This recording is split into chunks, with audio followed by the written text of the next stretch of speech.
Hello, and welcome to this session of Global Azure 2022. This is been a busy day for me. This is my last of 5 sessions on behalf of the Gimme Cloud Talks user group, which I'll talk about a little bit later on. But this session is going to wrap things up, and we're going to talk about modern authentication and why passwords should, little heavy language here and why passwords are no longer a priority, but really why they should no longer be a priority probably would be a better title around this. But we're going to talk about modern authentication and really get deep into what that is and how we can evolve away from passwords and why we would want to do that. So my name's Dwayne Natwick. I'm a Microsoft MVP, a regional lead for the Microsoft Certified Trainer Program.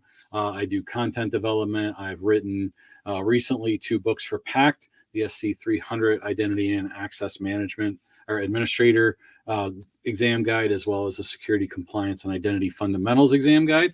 I am also in the process of starting the Cybersecurity Architect Expert exam guide as well, with hopes to have that out before the end of the year. My day job is a senior product manager at CloudReach, an Atos company, a global GSI and expert MSP for Azure and a CSP for Microsoft 365. We do use a lot of the security tools, native cloud security tools, as well as endpoint protection, virtual desktop, as well as migrating and hosting on Azure for our customers. Feel free to reach out to me on the social media links provided. Happy to connect with you on LinkedIn.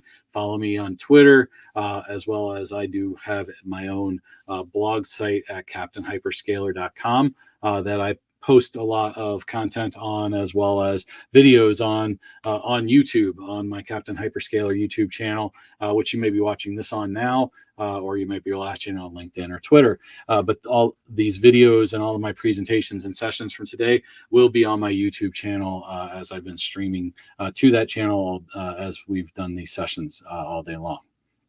So what are we going to talk about? We're going to talk about the evolution of authentication. We're going to start off on what that is and why it's important to things today. I'm going to give a personal story and a personal scenario of something around modern on how modern authentication works if you have it implemented correctly, or doesn't if you do not. We'll talk about principles of zero trust, which we talked about conditional access policies in an earlier session today, but we're going to get a little bit deeper into that, into modern authentication and solutions around modern authentication, user risk, conditional access, and we'll finish off with privileged identity management. And depending on time, we'll go in and show some of these solutions within the Azure and Azure AD environment as well.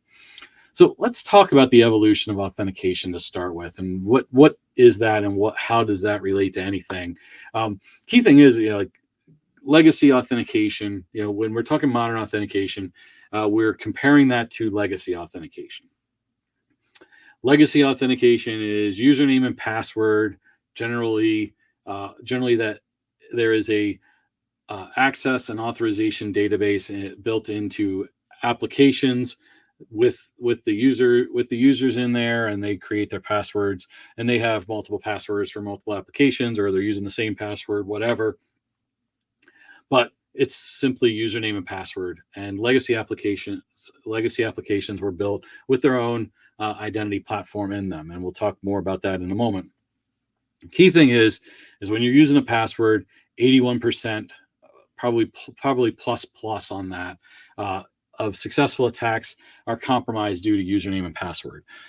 When we talk about our username and password, and what we use for our username today is generally our email address. Very easy to find our email address. In days of meeting face to face and going to conferences or going to meetings, we were handing out a card with our username on it. And maybe if we weren't too diligent in how we chose our password, could have our password on it somewhere too.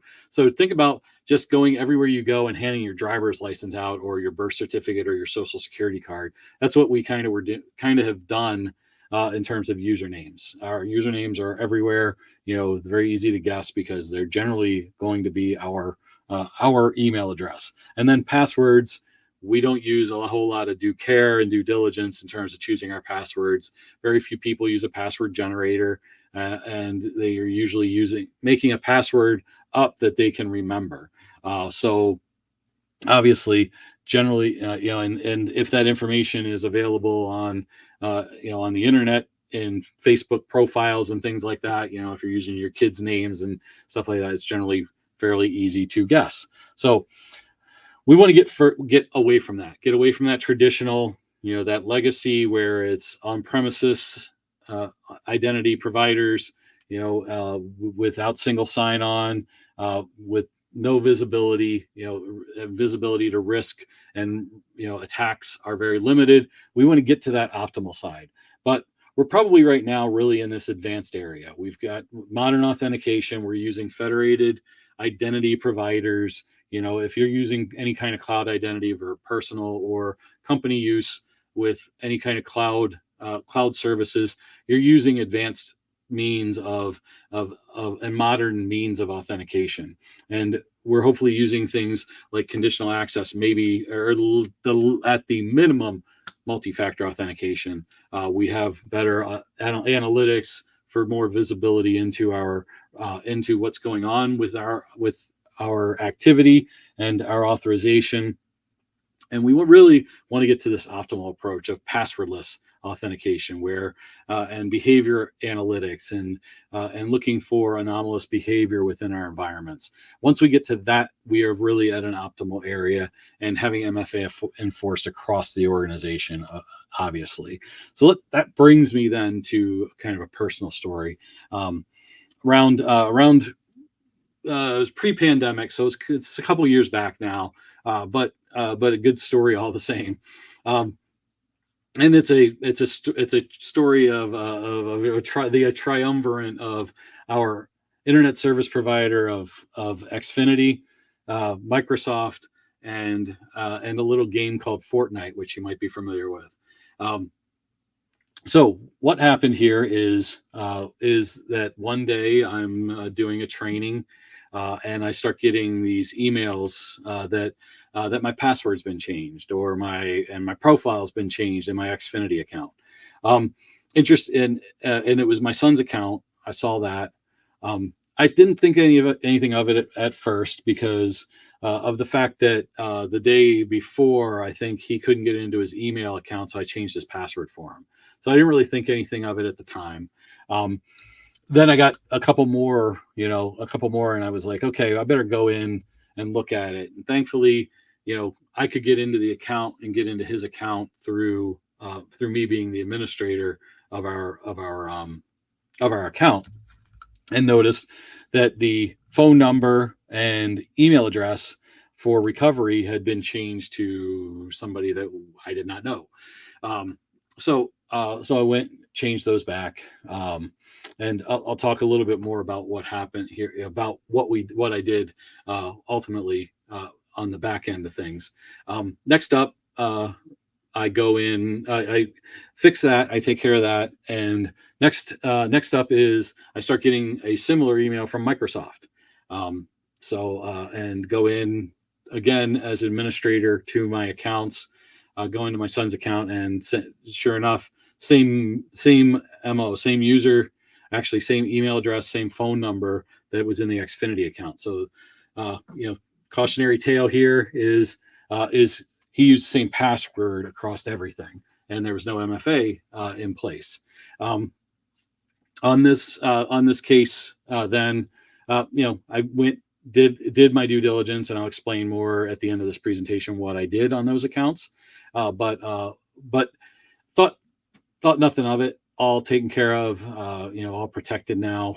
And my son gets home from school and says, "Hey, somebody hacked my Fortnite account and changed my username. I can't get into my username. I found that this is the user because this is where I was ranked."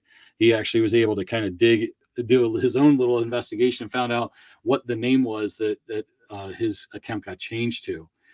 So essentially he was a victim of identity theft and really Fortnite skin theft and weapon theft in virtual land. So so why is this important?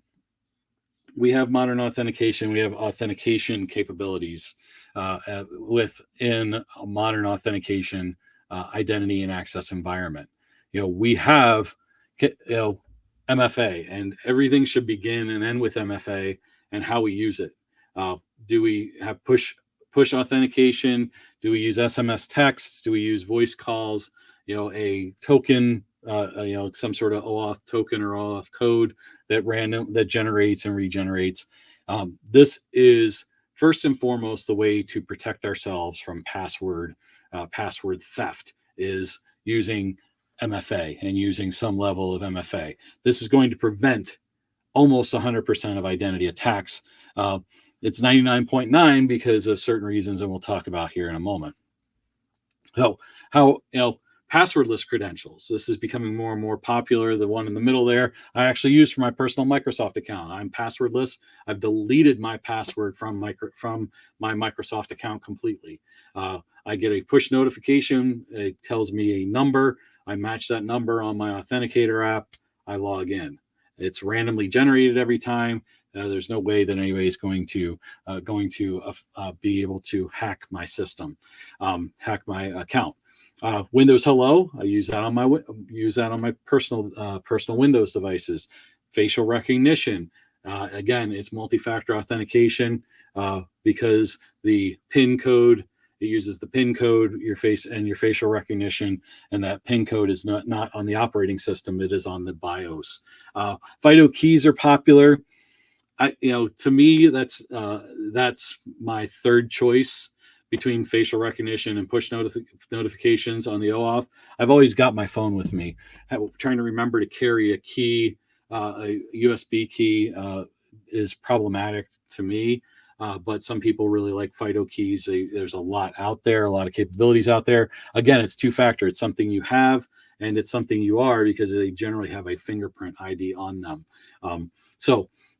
If you aren't familiar with multi-factor authentication, it's something you have, something you know, something you are. Password, something you know.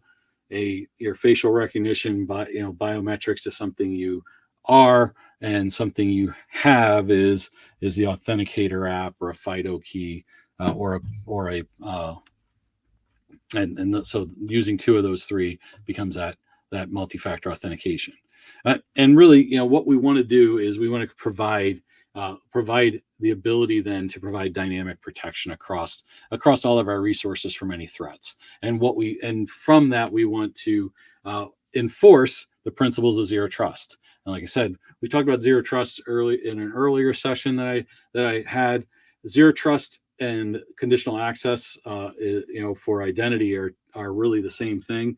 You're enforcing zero trust with conditional access policies. It's taking certain conditions and based on what resources you're trying to access and what condition those resources, whether it's users or devices or where you're at, your state of your device, we're going to enforce some level of action.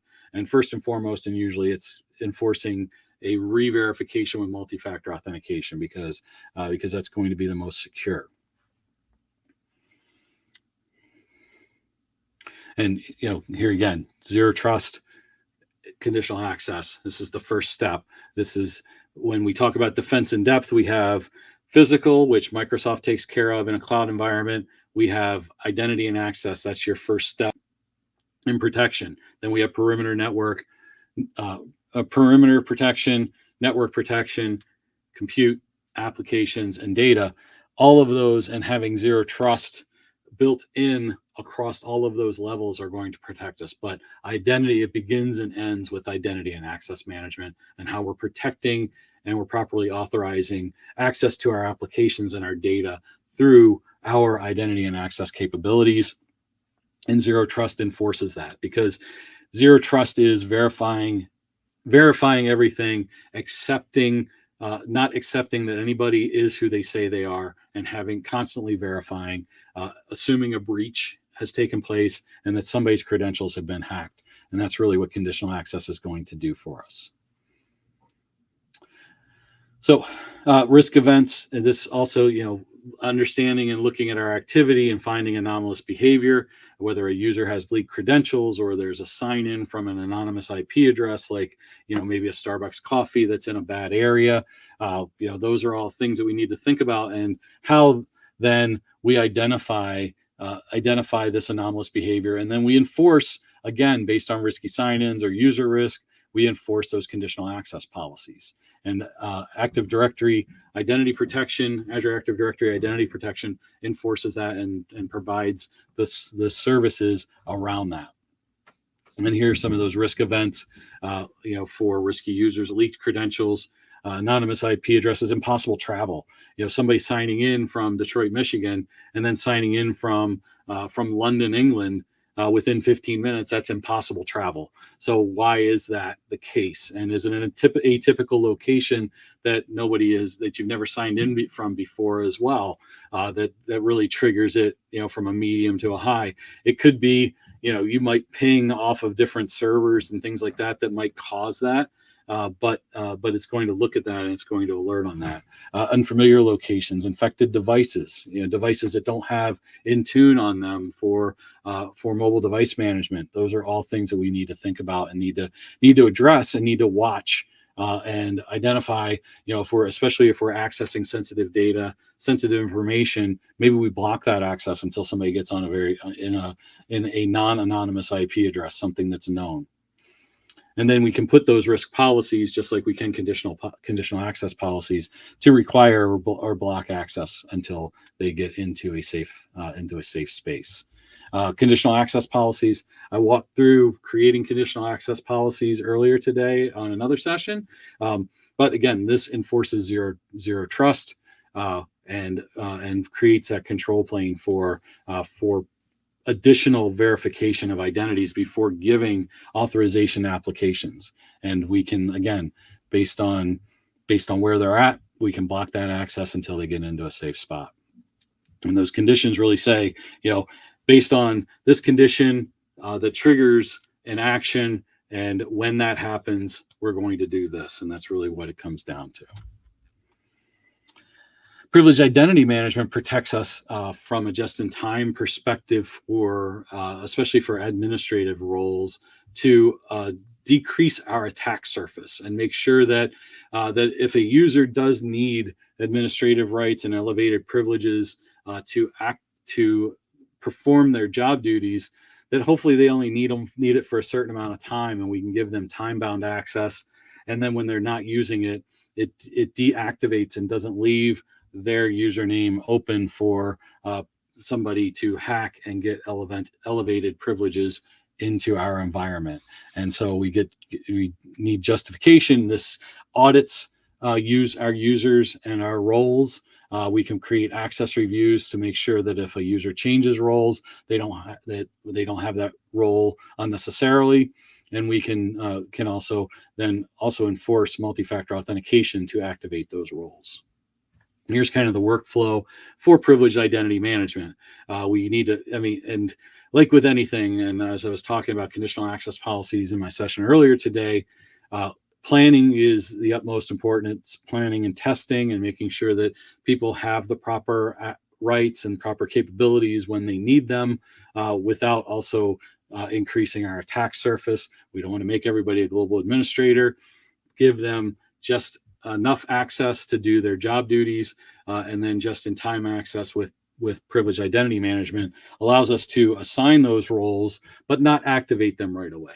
The user can activate it then when they need it for a specific amount of time. It gets approved, whether self-approved or approved by a manager, or they just provide a justification and it activates for them for that amount of time. And then when that time expires, it goes back to an assigned state and is deactivated for the time being.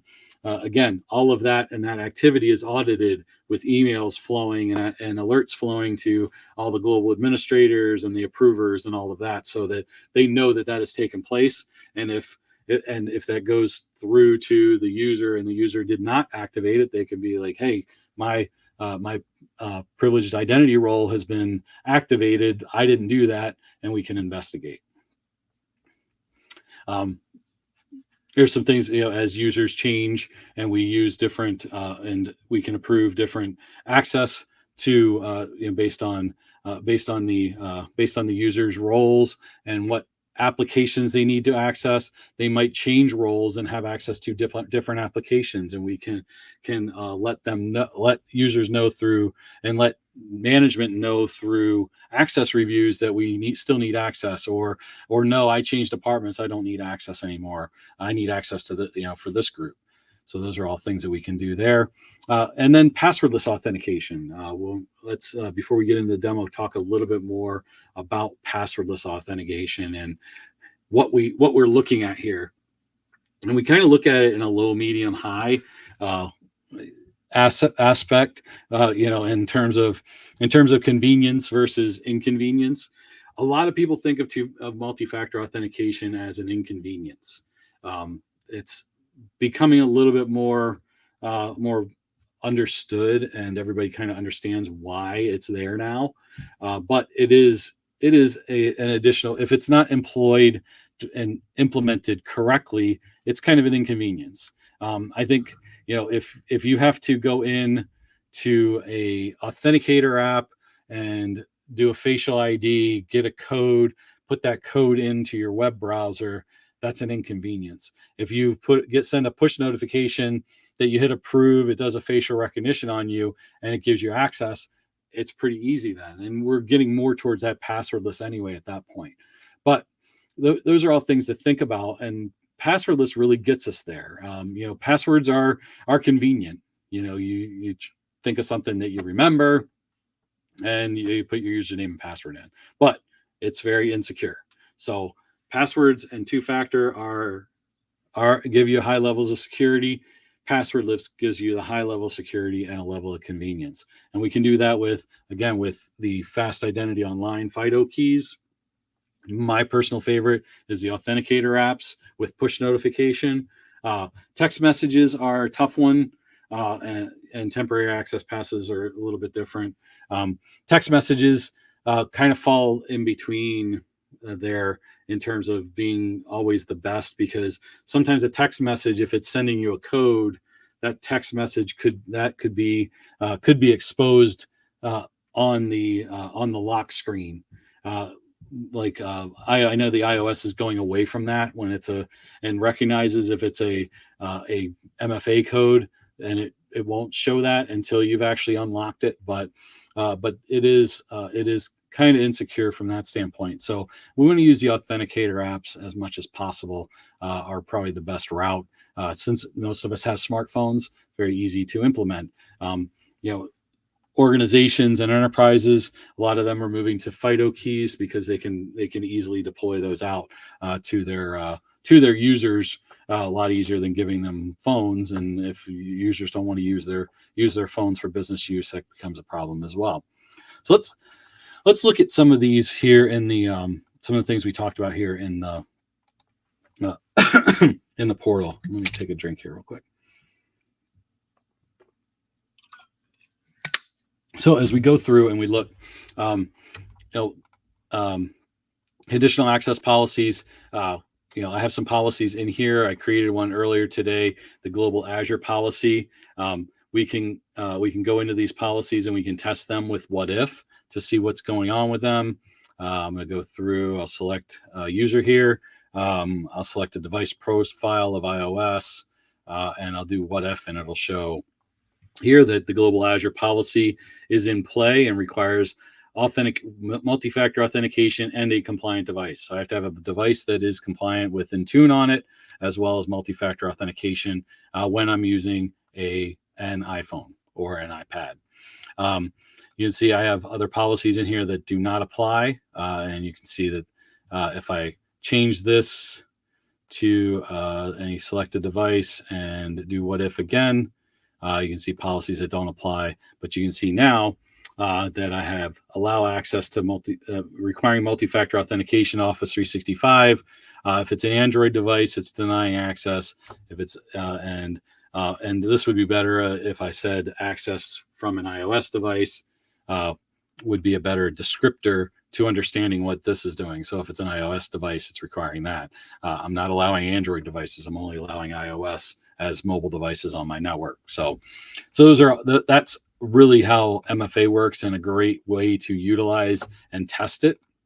If I go back here, and I'm going to go to identity protection. Here's where our user risks and our risky users are. You can see we can create our own policies here as well. The user risk and the sign-in risk actually shows up in conditional access. So if you're using conditional access and you have a premium P2 license, you can use the identity protection, user risk, and sign-in risk features in conditional access. You don't need to create your own policies in here. MFA registration policy here, we can require MFA registration and enforce policy right in here.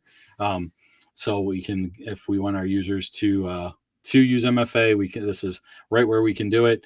We can also do it through Azure Active Directory. If I go to my Azure AD, go to my users, I can get into my per user MFA as well. So I can get a little bit more granular here and use my users at this point. You can see they're combining the experience here as of September 30th for MFA and single or self-service password reset. So some good stuff there with that. If I go back, and let me go back again to my identity protection here, we can, we've got auditability in here.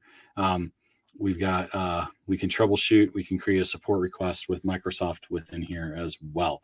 Last thing I wanted to look at here is the privileged identity management. And here's where we can manage and access, and we have our roles. I can manage access here. We can look and see what role assignments are. We can see what assignments are in place right now. Here are my eligible roles. Here are the active assignments. So these are ones that are active right now. And here are any of the expired assignments. I don't have any of those. But you can see some of these, like application administrator, it's not eligible right now. If I wanted to make that eligible, I can go in here to update. I can set the eligibility.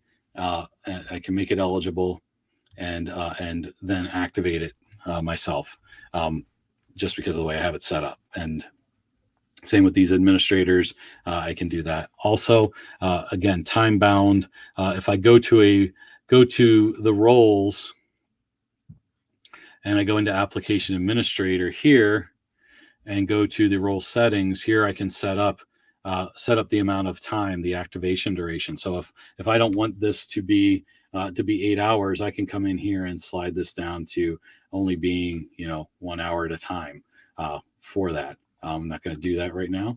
I'm going to leave it at 8 hours at the default. But again, the user should activate their role and deactivate it if they remember to, after they're done doing what they need to do with that role. Otherwise, that window only stays open for 8 hours. Now, it's a pretty long window. I would really recommend 3 hours tops, because you don't think somebody's going to be probably working an entire workday doing something like that. If they do, we can make amends and make adjustments accordingly for that. But that's really how privileged identity management works and how we can manage that. If I go in here, you can also see reviewing access, and we can create an access review for those users and set up how we what that review is going to look like. So those are kind of the main things around managing our environment and how we manage and do levels of modern authentication to increase our level of zero trust and setting our zero trust policies and procedures in place, which brings us back to my cautionary tale. So let me kind of sum up what we had and what we've accomplished here in this short time in this session is, so I had Xfinity. My son's Xfinity account was compromised somebody went in, changed the recovery email, recovery phone number for Xfinity. I went into Xfinity, changed it back to my information, and then immediately got his phone and put the authenticator app for Xfinity. Unfortunately, Xfinity uses their own authenticator app, so I loaded that, installed that, set up multi-factor authentication for Xfinity. A little while later, got a similar email from Microsoft that's been changed. Had to go into our Microsoft account, do exactly the same thing, get it back to my information, immediately set up the Microsoft Authenticator app for him on his phone. So he had that. He gets home, finds out everything's been stolen from him. Unfortunately, Fortnite did not have multi-factor authentication enabled on it. It was used for it only used passwords, and so person used the same password to get into all of that, stole all of his stuff. What we had to do was open a support ticket with Epic Games, set up the account, it proved to them that it was our account. So we showed the last time we purchased V-Bucks on his account. Within a few hours, they got it straightened out. And as soon as we got it straightened out, what I did when and this was late at night, I finally found out like 10 or 11 o'clock that they got it straightened out. So what I immediately did was change his password, used a password generator, and created a 20 character long password for Fortnite, which took care of the problem. Had a similar problem. He had his Roblox account attacked as well and compromised. I had to go in. Thankfully, Roblox being tied very tightly to Microsoft.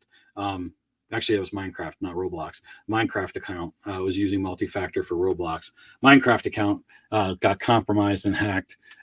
Thankfully, they changed that and started using Azure AD and using your Microsoft account for access. So I was able to use the multi-factor authentication that I turned on when I went through this whole deal for his Minecraft account. So, but again, I talk and teach and write about identity access management, yet I still got hacked.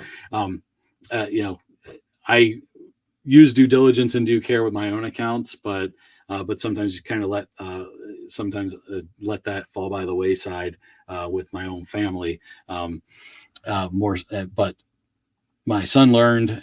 We learned the hard way a little bit, but we were able to fix it and get it taken care of. And now he is using multi-factor authentication for all his accounts when he can do when they're allowed. If not, like I said, for Fortnite, we created a very strong password with very strong characters, so we won't have that problem again. So we covered a lot here in a short amount of time. We talked about the evolution of authentication. I shared my personal tale of how passwords are insecure and how they are rightfully to be hacked, being that I had 2 of my accounts hacked in one day. Principles of zero trust, modern authentication, using user risk and conditional access and privileged identity management, how we can manage and audit those as well. So that's bringing us to the end here to this session. Special offer here. I'll post in the chat. It's actually in the YouTube chat. For some reason, StreamYard doesn't do chat for LinkedIn or Twitter. But also put it in the comments for the on YouTube for the stream, or you just pause the stream and type in this URL. But for 25% off the exam guide, here's the exam guide here. I'll also, for comments left, I'm going to go back and look and do a drawing for a free signed copy that I'll send to 5 lucky users or 5 lucky attendees today to my Global Azure session. So I want to thank everybody for attending. Quick thing, a little bit about Give Me Cloud Talks, our user group. It's a rebranding of the Midwest Azure and Microsoft 365 group. I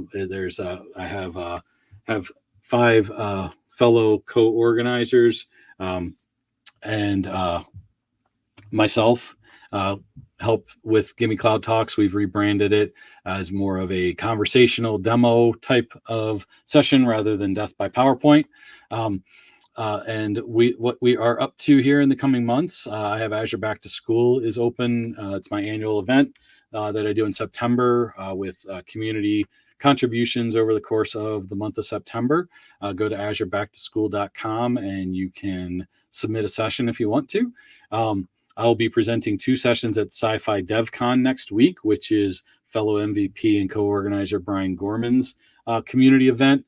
It's currently happening this month. It's a May event. Based, May the 4th, we've got this month. Go to sci-fi-devcon.com. Every day there is a session or a video being posted that has a sci-fi based theme to it, whether it's Star Wars, Star Trek, the Marvel, Doctor Who, DC Comics. That's all fair game. Any sci-fi based event, we can create that theme. So Brian's working on that this month. Shannon Keene, our Microsoft representative on the team, works in program management for identity and access with governance within Microsoft, and she has been working with fellow MVP Shabazz Dar on a video series on his YouTube channel, I Am IT Geek, around identity governance, and I believe a new video dropped this week. I think it's the 4th one in the series. So go over to Shabazz's site to look at that. Forgot to put Derek Smith on here as well. Derek will be at the Scottish Summit next month in June 2022 for the in-person event. And then Nick Collier and Brett Bozick are the co-founders of Skylines Academy on-demand training for Azure and Microsoft 365. I think then there's some Terraform on there. Very great on-demand site. And they're working diligently on updates to content with all the Azure and Microsoft 365 updates that have taken place over the last few months. So, welcome to join Gimme Cloud Talks. We have a LinkedIn channel as well as a Twitter handle, LinkedIn group. If you want to join it, you're welcome to. Also welcome to join me and connect with me on LinkedIn and Twitter, and view my blog site if you like, and feel free to comment and provide me any information you want through these social media channels. So I want to thank everybody for their time. I'll leave this slide up for a few moments, and then we will put an end to my Global Azure Day. I might watch some sessions here this evening, as well as the next couple of days. Global Azure is going. It's a 3-day event. It started actually yesterday in the U.S. because of New Zealand and Australian user groups being a day ahead of us. It kicked off. I think I saw, kicked off sometime middle of the afternoon yesterday in U.S. Eastern time. But it is May 5th, 6th, and 7th, and again, go to just look at Global Azure, do a search on Global Azure 2022. You can get to the site that has all the sessions, all the user groups, and links to all of those sessions there. You can also get to my YouTube channel through that too. If you look up Gimme Cloud Talks, you can find these sessions and get to my YouTube channel. So thanks everybody, and have a great rest of your day.